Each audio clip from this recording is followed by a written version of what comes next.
Assalamualaikum warahmatullahi wabarakatuh. Saya Maria Zuraida dari UI Watch ingin berbicara tentang komunis gaya baru atau KBG beserta ciri-cirinya. Tentu pernah mendengar tentang komunis gaya baru atau KBG kan? Begini, Jenderal Sarwoedi Wibowo pernah memprediksi tentang kebangkitan Partai Komunis Indonesia PKI. Beliau menyatakan dalam kurun waktu 35 sampai 40 tahun mendatang setelah peristiwa G30 SPKI tahun 1965, maka PKI akan bangkit kembali. Jenderal Sarwoedi mengungkapkan bahwa caranya dilakukan PKI dengan jalan penyusupan di segala bidang melalui pemerintahan, partai politik, militer, dan budaya seperti yang pernah dilakukan PKI sekitar 1950-1965.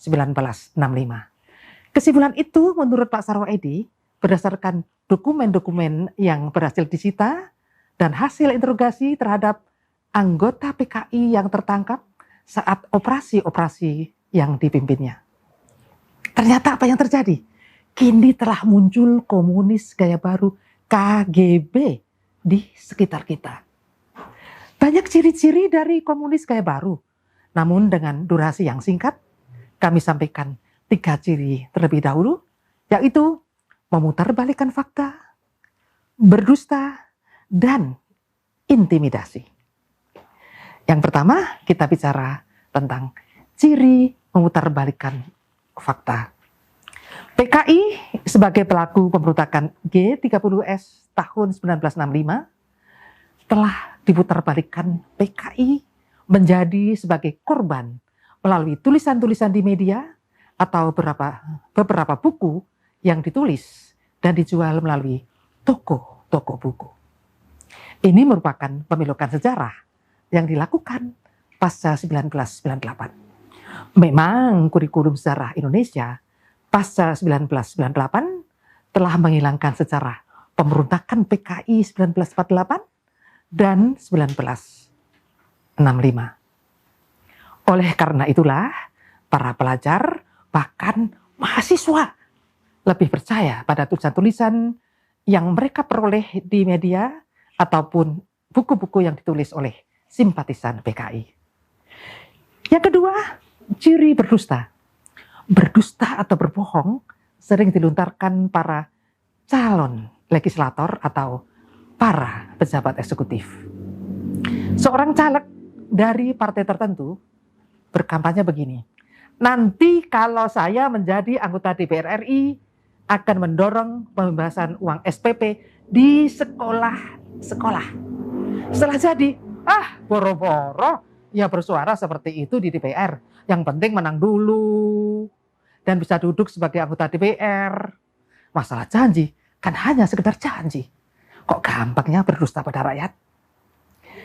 Ada lagi seorang pejabat publik yang pada awalnya berbicara bagaimana cara menangkal korupsi di depan para staf dan pegawainya. Ini bahkan diviralkan melalui media sosial. Baru setahun menjabat, ia ditangkap KPK karena korupsi. Nah, ini merupakan kebohongan atau dusta yang nyata. Jadi yang ketiga adalah ciri intimidasi.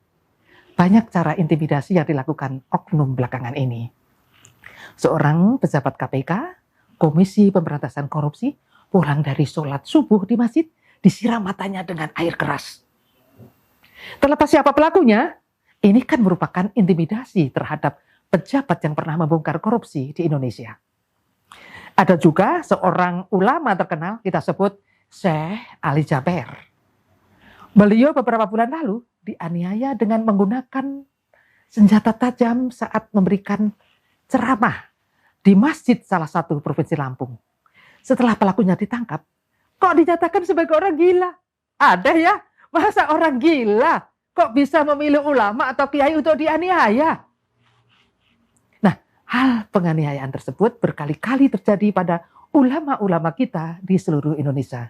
Ujungnya, setelah pemeriksaan, pelakunya dianggap tidak waras alias gila. Loh, kok seragam ya? Penganiayaan terhadap para kiai persis dilakukan PKI pada tahun 1948 dan 1965. Intimidasi seperti itulah juga merupakan ciri komunis gaya baru.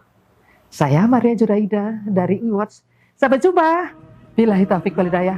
Assalamualaikum warahmatullahi wabarakatuh.